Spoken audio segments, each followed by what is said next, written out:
हे दोस्तों, आज मैं आपको बताऊंगा एक की रीजन क्यों कुछ ही लोग बहुत अमीर बन पाते हैं और क्यों ज्यादातर लोग गरीब या फिर मिडिल क्लास रह जाते हैं। रॉबर्ट नाम का एक लड़का था जिसके दो बाप थे। अब आप कुछ गलत मत समझिए, पहला उसका खुद का था पर दूसरा उसके दोस्त का बाप था जिसे वो अपना मुंह बोला बाप मानता था। पहले वाले ने पीएचडी की थी पर दूसरे ने कभी 8th भी पास नहीं की थी। दोनों बहुत ही स्मार्ट और हार्डवर्किंग थे पर दोनों की सोच बहुत ही अलग थी और दोनों रॉबर्ट को अलग अलग बातें सिखाते थे। पहला बाप बोलता था कि पैसा सारे फसाद की जड़ है, पर दूसरा बोलता था कि पैसा ना होना सारे फसाद की जड़ है।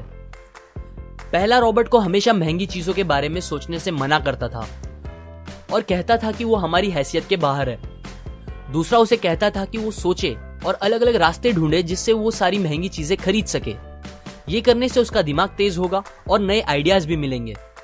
पहला उसे कहता खूब मेहनत कर, अच्छे से पढ़ लिख ताकि तुझे बड़ी कंपनी में नौकरी लगे और तू बड़ा इंसान बन पाए। दूसरा कहता था तू खूब पढ़ मेहनत कर पर खुद की कंपनी खोल ताकि तू खूब सारी नौकरियां लोगों को दे पाए। रॉबर्ट के पास एक एडवांटेज था, उसने अपने दोनों बापों को अपनी अलग अलग सोच के साथ बढ़ते और उनकी तरक्की देखी। उसने अपना दिमाग लगाया और अपने दूसरे बाप की बातें मानी और फॉलो की, जो कि बाद में मायामी फ्लोरिडा का सबसे अमीर इंसान बना और उसकी सिखाई बातों से उसने खुद करोड़ों कमाए, जबकि उसका पहला बाप जिंदगी भर गरीब रह गया। सबसे इंपॉर्टेंट बातों में से एक बात जो रॉबर्ट ने अपने अमीर बाप से सीखी वो थी फाइनेंशियल लिटरेसी, जिसका मतलब है एसेट्स और लायबिलिटीज के बीच का डिफरेंस जानना। अब आप गौर से सुनिए, ये नॉर्मल कॉमर्स में सिखाए गए मीनिंग से थोड़ा अलग है। रॉबर्ट ने काफी इजी शब्दों में उसका मीनिंग बताया है, जो कि कुछ ऐसा है। एसेट्स कोई भी वो चीज होती है जो आपको पैसे बना के दे या फिर आपके जेब में पैसे डाले, और लायबिलिटीज वो चीजें होती है जो आपके जेब से पैसे ले ले या आपके पैसे खत्म करे।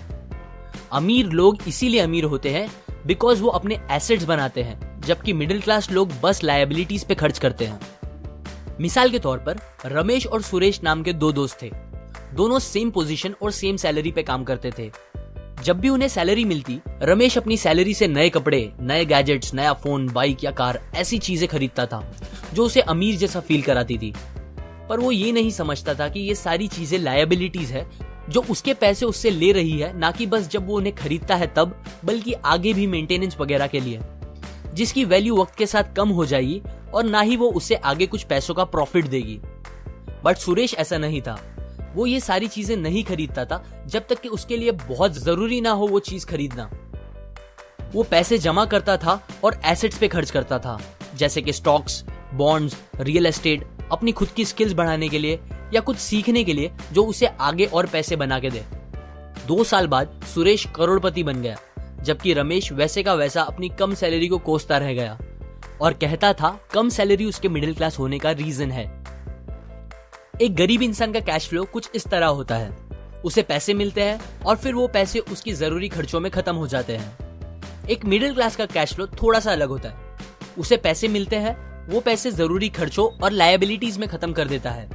इसीलिए मिडिल क्लास और गरीब में ज्यादा फर्क नहीं है। मोस्टली मिडिल क्लास लोगों को लगता है उनका घर उनका एसेट है, पर ऐसा नहीं है।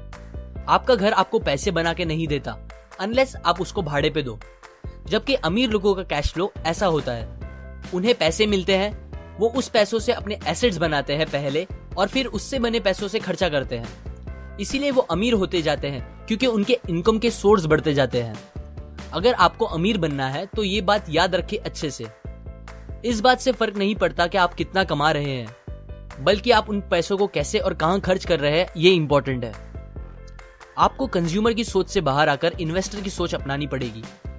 लोग कंप्लेन करते हैं उनकी खराब कंडीशन का रीजन उनकी कम सैलरी है और सैलरी बढ़ेगी तो वो आराम से रहेंगे, पर प्रॉब्लम ये है कि इनकम बढ़ने के बाद लोगों के खर्चे ज्यादा बढ़ जाते हैं, क्योंकि ज्यादा पैसे ज्यादा अच्छी चीजें खरीदने पे मजबूर करता है, जैसे कि एक बेहतर फोन, कार, घर, जो कि सब फिर से बस लायबिलिटीज है जो आपको कभी अमीर बनने नहीं देगी। ये बातें मैंने रॉबर्ट कियोसाकी की book rich dad poor dad से पढ़ी है, जो वो पहली बुक थी जिसने मेरी सोच चेंज की और बेहतर बनाई। अगर आपको ये बातें अच्छी लगी तो लाइक करें, अपने व्यूज कमेंट करें और फाइनली सब्सक्राइब करें। मैं आपको ऐसी काम की बातें जो मैंने दुनिया के कुछ सबसे समझदार लोगों से सीखी है शेयर करूंगा, जो आपको सक्सेसफुल बनने में मदद करेगी। और आखिर में थैंक्स फॉर वॉचिंग।